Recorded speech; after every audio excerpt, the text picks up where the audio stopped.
hope you're okay.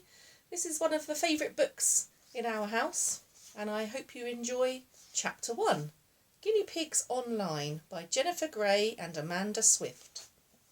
Chapter 1, Problems in the Kitchen. London is home to thousands and thousands of guinea pigs. Fuzzy and Coco were two of them.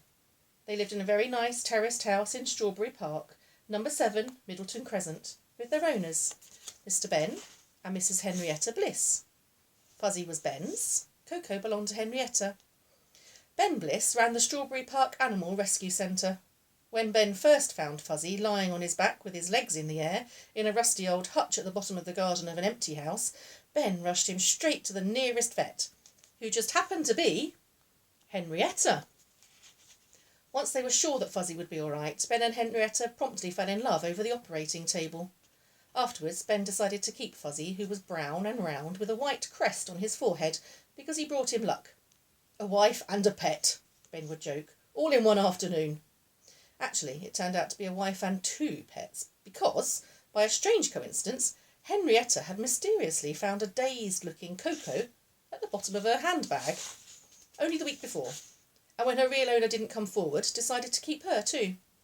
When the Blisses got married, there's a picture of Coco in the handbag.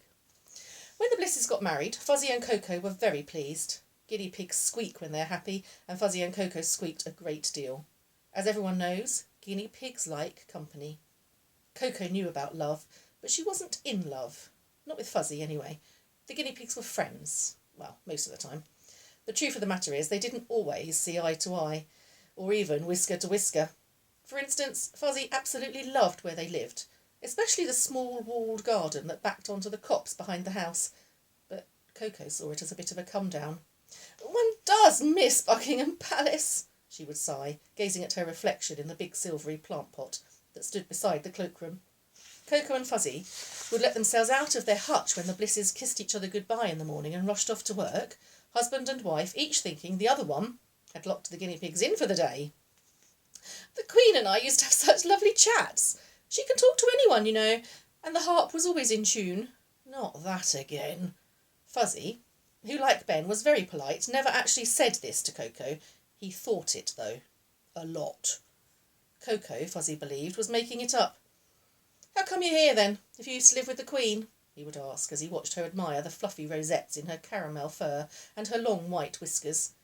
Guinea pig rosettes aren't the kind you win at shows. They're pretty patterns of fur, which some guinea pigs, like Coco, have. "I can't remember," Coco would reply sadly.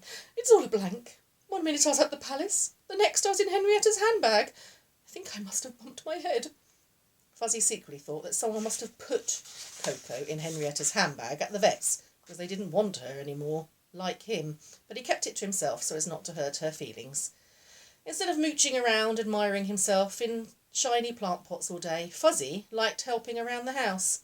He especially liked rustling up little treats for Ben and Henrietta while they were out, dragging the food out of the hutch and leaving it in neat piles on the rug.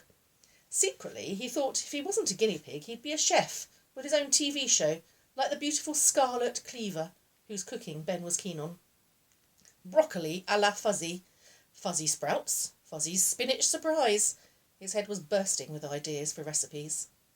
The only problem was, a guinea pig's idea of yummy food is very different from a human's. Fuzzy quickly discovered that Ben and Henrietta weren't that keen on grass with carrot shavings. He watched in dismay as they shovelled his offerings into the bin or back into his food bowl when they thought he wasn't looking. Fuzzy soon decided there was only one thing for it. He needed some better ingredients.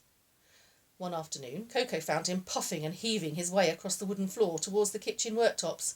"Give me a hand, Coco," he panted. "What are you doing?" Coco asked. "I'm taking the jump to the kitchen." As you probably know, most guinea pigs can't climb, with notable exceptions, as you will discover later.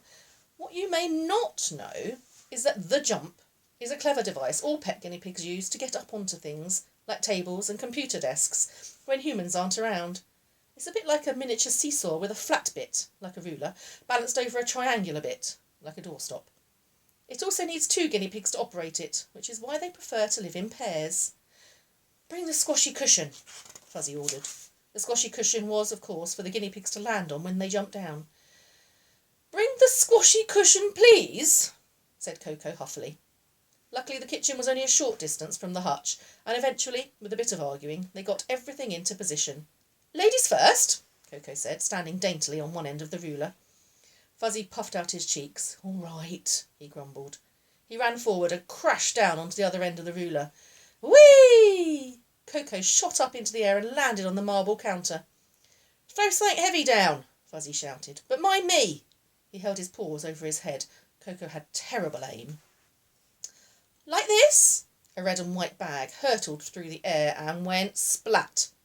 Fuzzy had just had time to see the squashy cushion covered in an avalanche of fine white powder as he accelerated upwards before he landed next to Coco. "You're cleaning that up," he said, marching over to the blender and flicking it on and off with his foot. He'd seen Scarlet Cleaver use something very similar on TV. "Now we need to find some ingredients that Ben and Henrietta like. What about one of these?" Coco had opened an odd-shaped box and was eyeing its contents curiously.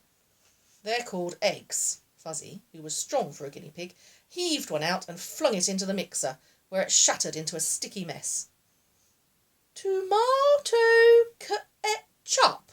Coco was reading the label on a big red plastic bottle. "What about that?" Fuzzy wasn't sure about the ketchup bit, but he thought the tomato would probably be all right. "Squeeze!" he shouted, placing his bottom on the other side of the bottle from Coco. They both pushed. The bottle made a rude noise as a fountain of gooey red liquid cascaded into the blender. "And this?" Coco suggested. Fuzzy lobbed in a bulb of garlic. "And this?" The garlic was followed by a lump of butter. "And this?" The last thing they added was a squirt of washing-up liquid. Fuzzy tapped the button. The blender sprang to life. The mixture bubbled and crackled in a very pleasing way. When they'd finished, they both agreed their creation looked delicious. Suddenly, they heard a key in the lock. They looked at one another in horror. It must be Ben, home early from work. Fuzzy jumped down after Coco onto the squashy cushion below, and they scurried back to the hutch. "What on earth?" Ben stared at the kitchen in dismay. He shook his head. "That's the only problem with Henrietta," he said, walking over to say hello to the guinea pigs, who pretended to doze on their soft bed of hay. He squatted down in front of the hutch and pulled a face. "Don't tell her I said so," he whispered. "But she's the world's worst cook." Laughing, he returned to the kitchen, threw the contents of the blender down the waste disposal, and tidied up the mess on the floor. He didn't stop to ask himself why there were 2 guinea pig-shaped dents in the squashy cushion, and what on earth Henrietta could have wanted with a ruler and a doorstop, or why, that evening, when he took Fuzzy out of the hutch and stroked him, Fuzzy hardly squeaked at all. And he didn't mention it to Henrietta either.